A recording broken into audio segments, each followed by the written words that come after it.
नमस्कार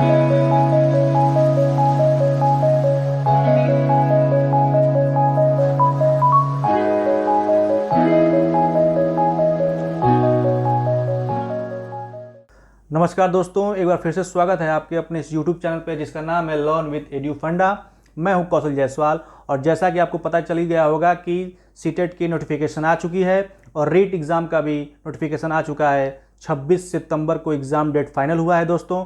तो इसी को मद्देनज़र रखते हुए आज हम सीरीज शुरू कर रहे हैं बाल विकास विज्ञान यानी पेडागोजी की। तो दोस्तों आज मैं वो क्वेश्चन लेकर आया हूँ जिसमें जो कुछ सीटेट के क्वेश्चंस हैं जो और कुछ यूपी टेट के क्वेश्चन हैं और कुछ मोस्ट एक्सपेक्टेड क्वेश्चंस हैं दोस्तों। तो चलिए बड़े ही आराम से समझते हुए पढ़ते हैं। So let's begin. पहला क्वेश्चन है हमारा, बच्चों के सामाजिक विकास में किसका विशेष महत्व है। यूपी टेट 2013 का क्वेश्चन था। पहला ऑप्शन है खेल, सेकंड है बाल साहित्य, थर्ड है दिनचर्या और चौथा है संचार माध्यम। देखने में चारों आंसर सही लग रहे होंगे, लेकिन दोस्तों हमें बाल विकास विज्ञान में मोस्ट अप्रोप्रिएट आंसर ढूंढना होता है दोस्तों। तो इसमें मोस्ट अप्रोप्रिएट आंसर होगा खेल, क्योंकि अगर बच्चों के साथ खेलेगा तो उसके साथ उसके मोटर स्किल भी डेवलप होंगे, उसके बात करने का तरीका डेवलप होगा, उसमें आत्मनिर्भरता आएगी। बाल साहित्य तो किताब पढ़ लेगा तो उसमें कोई ऐसा गुण नहीं सामाजिक विकास का विकसित होगा, और दिनचर्या डेली रूटीन में उसका कोई ऐसा उसका लेना देना नहीं रहेगा। और संचार माध्यम बात तो नॉर्मल भी कर सकता है, लेकिन खेल ही एक ऐसा माध्यम है जिससे बच्चे के उसके ज्ञानात्मक, मानसिक और सामाजिक तीनों पहलुओं पर प्रभाव पड़ता है। नेक्स्ट क्वेश्चन है हमारा, विकास डैश से डैश की ओर बढ़ता है। ऑप्शन है हमारा सामान्य से विशिष्ट की ओर, जटिल से कठिन की ओर, विशिष्ट से सामान्य की ओर और साधारण से आसान की ओर। उम्मीद है आपने आंसर दे दिया होगा। जी दोस्तों, हमारा ऑप्शन आंसर है सामान्य से विशिष्ट की ओर। सामान्य से विशिष्ट की ओर क्यों? क्योंकि आपको पता ही होगा दोस्तों, बच्चा पहले उठना सीखता है, फिर धीरे धीरे चलना सीखता है। आपने देखा होगा छोटा बच्चा होता है और किसी चीज़ को पकड़ने के लिए पूरा हाथ ऐसे लगाता है, फिर धीरे धीरे उसके हाथों में केंद्रीकरण होता है, फिर वो किसी भी चीज़ को अपने उंगलियों से पकड़ता है। तो हमारा क्या है, सबसे पहले जर्नल टू स्पेसिफिक चलेगा। नेक्स्ट है हमारा, विकास प्रभावित होता है। ऑप्शन है हमारा आनुवांशिकता से, आहार व पोषण से, खेलकूद से और इनमें से सभी।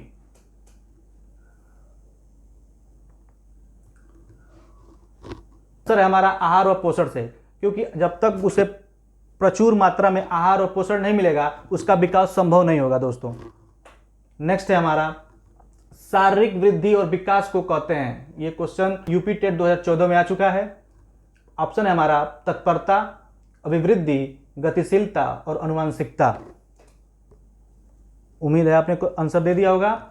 इसका आंसर होगा अभिवृद्धि, क्योंकि विकास और अभिवृद्धि में केवल एक अंतर है, विकास को सभी पक्षों से लेकर चला जाता है, उसके मानसिक, सामाजिक और संज्ञानात्मक सारे पक्षों को मिलाकर विकास होता है, और शारीरिक विकास को केवल अभिवृद्धि से मापते हैं, क्योंकि हम शारीरिक विकास को हम माप सकते हैं और विकास को मापने के लिए उसके एक निश्चित पैमाना होता है, उसके सभी पक्षों को देखकर हम मापते हैं।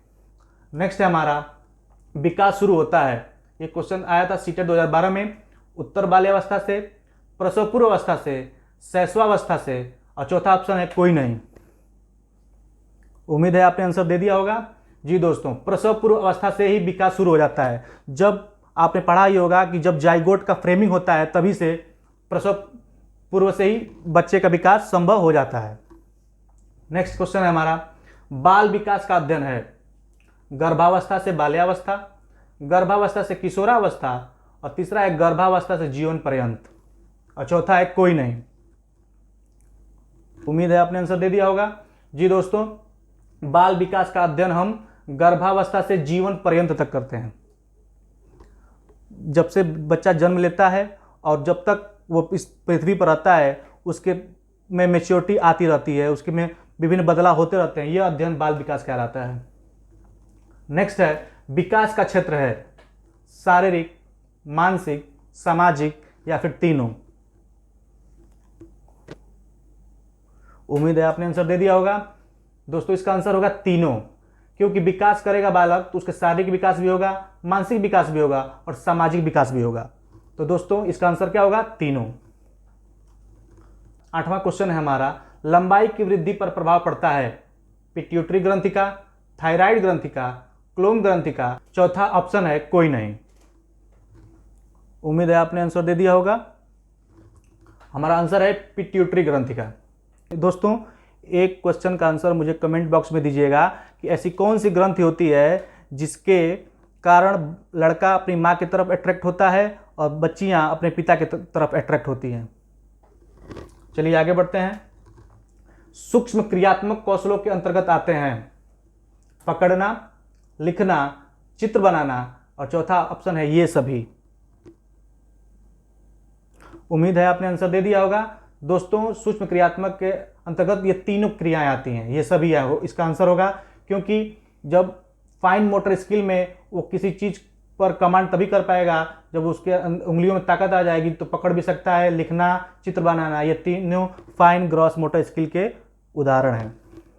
नेक्स्ट है हमारा, किशोरावस्था में इनमें से किसका भय अधिक होता है?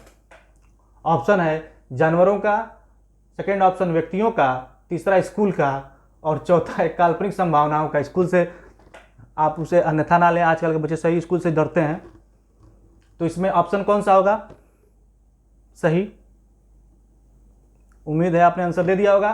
जी दोस्तों, काल्पनिक संभावना का, क्योंकि किशोरावस्था में ये किशोरावस्था ही कल्पनाओं की अवस्था है, ये तूफान की अवस्था है। स्टैनले हॉल ने कहा था कि किशोरावस्था तूफान की अवस्था है, संघर्ष की अवस्था है, तनाव की अवस्था है। इसमें किशोर डूबा रहता है, सपनों की दुनिया में खोया रहता है। नेक्स्ट क्वेश्चन है हमारा, एक किशोर की अभिरुचि प्रभावित होती है आनुवंशिकी से, वातावरण से, एक व दो दोनों से या कोई नहीं? उम्मीद है आपने आंसर दे दिया होगा। जी दोस्तों, केवल आनुवंशिकी से अभिरुचि प्रभावित नहीं होती, वातावरण से भी नहीं होती, इसलिए आनुवंशिकी और वातावरण जब दोनों मिलते हैं तब एक किशोर की अभिरुचि को प्रभावित करते हैं। जैसा उसको इन्वायरमेंट मिलेगा वैसे उसके व्यवहार में परिवर्तन आएगा। और वाटसन ने ही कहा था कि आप मुझे एक छोटा सा बालक दीजिए, मैं उसे चोर, डाकू, वकील, डॉक्टर कुछ भी बना सकता हूँ। तो दोस्तों आनुवंशिकता के साथ साथ वातावरण भी जरूरी होता है किसी भी बालक के विकास के लिए। नेक्स्ट है हमारा, खिलौने की आयु कहा जाता है। देखिए दोस्तों, ये टेट राजस्थान टेट 2011 का क्वेश्चन है। ये पहला ऑप्शन है हमारा पूर्व बाल्यावस्था, सेकेंड है शैशवावस्था, थर्ड है उत्तर बाल्यावस्था और चौथा है ये सभी। उम्मीद है आपने आंसर दे दिया होगा। तो दोस्तों खिलौने की आयु पूर्व बाल्यावस्था को कहा जाता है। शैशवावस्था में वो क्या खेलेगा? शैशवावस्था खेल की अवस्था नहीं है। पूर्व बाल्यावस्था में वो खिलौनों से प्रेम करता है, गुड्डा गुड़ियों के खेल खेलता है, पूर्व बाल्यावस्था है। और उत्तर बाल्यावस्था में लड़का अपने गिरोह में खेलता है, समूह बना के खेलता है, बच्चों में खेलता है। तो इसका ऑप्शन क्या होगा सही? पूर्व बाल्यावस्था। नेक्स्ट है हमारा, बालक के शारीरिक विकास में सबसे महत्वपूर्ण कारक है व्यायाम, स्वच्छता, पोषण और निद्रा। उम्मीद है आपने आंसर दे दिया होगा। दोस्तों पोषण मिलेगा तभी वो व्यायाम भी कर सकता है और भरपूर नींद भी ले सकता है। तो दोस्तों न्यूट्रिशन जो है मोस्ट इंपॉर्टेंट थिंग्स हो जाते हैं बच्चे के विकास के लिए। नेक्स्ट है हमारा, शैशव काल की अवधि है। ये दोस्तों सीटेट 2015 का क्वेश्चन है। ये ऑप्शन है जन्म से 1 वर्ष, जन्म से 2 वर्ष तक, जन्म से 3 वर्ष तक और 2 से 3 वर्ष तक। उम्मीद है आपने आंसर दे दिया होगा। तो दोस्तों इसका आंसर बताने से पहले मैं ये बताता हूं कि जीन पियाजे ने 4 अवस्थाएं दी थी, जिसमें पहला अवस्था थी संवेदी प्रेरक अवस्था, जिसकी उन्होंने आयु बताई है जन्म से 2 वर्ष तक। वो उसी पे आधारित क्वेश्चन है, तो इसका आंसर होगा क्या? सेकेंड, जन्म से 2 वर्ष तक। और लास्ट क्वेश्चन है आज का हमारा, शैशवावस्था की उत्तम शिक्षण विधि है। ये यूपी टेट 2014 का क्वेश्चन है। पहला है मॉन्टेसरी विधि, खेल विधि, तीसरा है किंडरगार्टन विधि और चौथा ये सभी। तो दोस्तों आपको पता ही होगा मॉन्टेसरी विधि किसने दिया था? मारिया मॉन्टेसरी ने।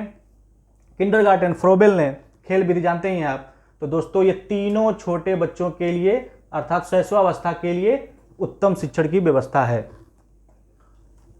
तो दोस्तों मुझे उम्मीद है कि आपको ये क्वेश्चन पसंद आए होंगे और आपको एग्जाम में हेल्प करेंगे। तो दोस्तों ऐसे ही सीरीज आगे बढ़ती जाएगी और मोस्ट एक्सपेक्टेड और कुछ प्रीवियस क्वेश्चनों का संकलन में लेकर आता रहूँगा। अगर वीडियो अच्छी लगी हो तो लाइक करें, शेयर करें, सब्सक्राइब करें और इस वीडियो की पीडीएफ के लिए हमारे Telegram channel learn with edu फंडा को ज्वाइन करें। और तब तक के लिए पढ़ते रहें और सुरक्षित रहें। धन्यवाद।